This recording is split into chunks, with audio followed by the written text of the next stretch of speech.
नमस्कार दोस्तों, मेरे सब कौशिक एक बार फिर से आपके अपने चैनल वसंत पढ़ाई में आपका स्वागत करता हूं।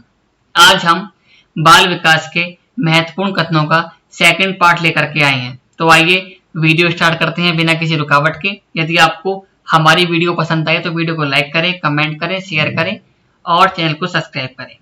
और जिस किसी ने भी हमारी पहली वाली वीडियोज नहीं देखी हैं वो जाकर के हमारी पहली वाली वीडियोज देखें। हमारी आज की वीडियो का पहला प्रश्न है, मुझे नवजात शिशु को दे दो, मैं उसे डॉक्टर, वकील अथवा चोर डाकू बना सकता हूं। यह कथन किसका है? इसका उत्तर है वाटसन। यह प्रश्न यूपी टेट में 2016 में पूछा गया था। हमारा अगला प्रश्न है, वातावरण एक बाह्य शक्ति है जो हमें प्रभावित करती है। यह कथन किसका है? इसका उत्तर है रॉस। आगे चलते हैं। हमारा अगला प्रश्न है, एक व्यक्ति का वातावरण उसके द्वारा गर्भाधान से लेकर मृत्यु तक प्राप्त सभी उत्तेजनाओं का योग है। यह कथन किसका है? इसका उत्तर है बी लॉन्गफील्ड। हमारा अगला प्रश्न है, अनुभव और प्रशिक्षण के द्वारा व्यवहार में रूपांतर लाना ही अधिगम है। यह कथन किसका है? इसका उत्तर है गेट्स व अन्य। यह प्रश्न यूपी टेट में 2017 में पूछा गया था। आगे चलते हैं। हमारा अगला प्रश्न है, अधिगम आदत, ज्ञान और अभिवृत्तियों का अर्जन है। यह कथन किसका है? इसका उत्तर है क्रो तथा क्रो। हमारा अगला प्रश्न है, नवीन ज्ञान और नवीन प्रतिक्रियाओं को प्राप्त करने की प्रक्रिया ही सीखने की प्रक्रिया है। यह कथन किसका है? इसका उत्तर है वुडवर्थ। आगे चलते हैं। हमारा अगला प्रश्न है, पहले से निर्मित व्यवहार में अनुभवों द्वारा हुए परिवर्तन को अधिगम कहते हैं। यह कथन किसका है? इसका उत्तर है काल्विन। हमारा अगला प्रश्न है, अधिगम व्यवहार में उत्तरोत्तर सामंजस्य की प्रक्रिया है। यह कथन किसका है? इसका उत्तर है स्किनर। हमारा अगला प्रश्न है, व्यवहार के कारण व्यवहार परिवर्तन अधिगम है। यह कथन किसका है? इसका उत्तर है जेपी गिलफोर्ड। यह प्रश्न यूपी टेट में 2019 में पूछा गया था। हमारा अगला प्रश्न है, संपूर्ण परिस्थिति का संगठन ही अधिगम है। यह कथन किसका है? इसका उत्तर है कोहेलर। आगे चलते हैं। हमारा अगला प्रश्न है, अधिगम वातावरण का संगठन है। यह कथन किसका है? इसका उत्तर है कुर्ट लेविन। हमारा अगला प्रश्न है, सीखने की प्रक्रिया की एक प्रमुख विशेषता पठार है।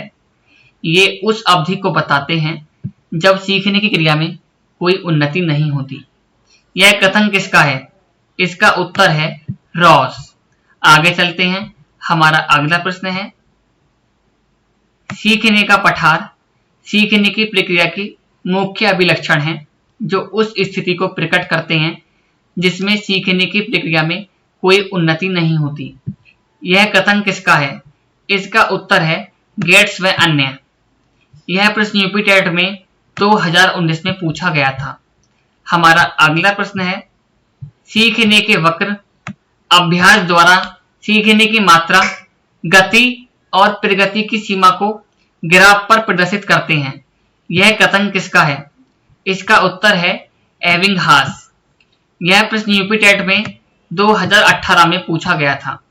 हमारा अगला प्रश्न है, सीखने के एक क्षेत्र में प्राप्त होने वाले ज्ञान या कुशलताओं का और सोचने, अनुभव करने या कार्य करने की आदतों का सीखने के दूसरे क्षेत्र में प्रयोग करना साधारणतः प्रशिक्षण का स्थानांतरण कहा जाता है। यह कथन किसका है? इसका उत्तर है क्रो व क्रो। हमारा अगला प्रश्न है, स्थानांतरण पहली परिस्थिति से प्राप्त ज्ञान, कुशलता, आदतों, अभियोग्यताओं या अन्य क्रियाओं का दूसरी परिस्थिति में प्रयोग करना है। यह कथन किसका है? इसका उत्तर है कॉलेस्निक। आगे चलते हैं। हमारा अगला प्रश्न है,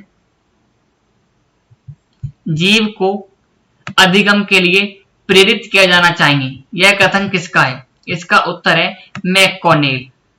हमारा अगला प्रश्न है, यदि अभिप्रेरणा दिया जाए तो अधिगम सर्वोत्तम होगा। यह कथन किसका है? इसका उत्तर है मेल्टन। आगे चलते हैं, हमारा अगला प्रश्न है, अभिप्रेरणा एक प्रक्रिया है जिससे सीखने वाले की आंतरिक शक्तियों या आवश्यकताएं उसके वातावरण में विभिन्न लक्ष्यों की ओर निर्देशित होती हैं। यह कथन किसका है? इसका उत्तर है विलियम जोन्स सिम्पसन। हमारा अगला प्रश्न है, प्रेरणा किसी कार्य को आरंभ करने, जारी करने तथा नियमित करने की प्रक्रिया है। यह कथन किसका है? इसका उत्तर है गुड। आगे चलते हैं, हमारा अगला प्रश्न है, अभिप्रेरणा वे शारीरिक व मानसिक दशाएं हैं जो किसी कार्य को करने के लिए प्रेरित करती हैं। यह कथन किसका है? इसका उत्तर है मैकडूगल। हमारा अगला प्रश्न है, अधिगम का सर्वश्रेष्ठ मार्ग अभिप्रेरणा है। यह कथन किसका है? इसका उत्तर है स्किनर। आगे चलते हैं, हमारा अगला प्रश्न है, अभिप्रेरणा व्यक्ति की वह दशा है जो किसी निश्चित व्यवहार को स्पष्ट करती है। यह कथन किसका है? इसका उत्तर है वुडवर्थ। हमारा अगला प्रश्न है, ध्यान विचार की किसी वस्तु को मस्तिष्क के सामने स्पष्ट रूप से उपस्थित करने की प्रक्रिया है। यह कथन किसका है? इसका उत्तर है रॉस। आगे चलते हैं, हमारा अगला प्रश्न है, किसी दूसरी वस्तु के बजाय एक ही वस्तु पर चेतना का केंद्रीकरण ध्यान है। यह कथन किसका है? इसका उत्तर है डम्बिल।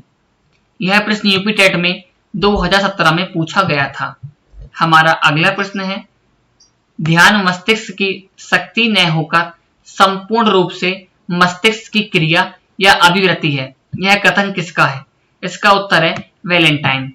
आगे चलते हैं, हमारा अगला प्रश्न है, ध्यान उस चेष्टा अथवा इच्छा को कहते हैं जिसका प्रभाव ज्ञान प्रक्रिया में पड़ता है। यह कथन किसका है? इसका उत्तर है मैकडूगल।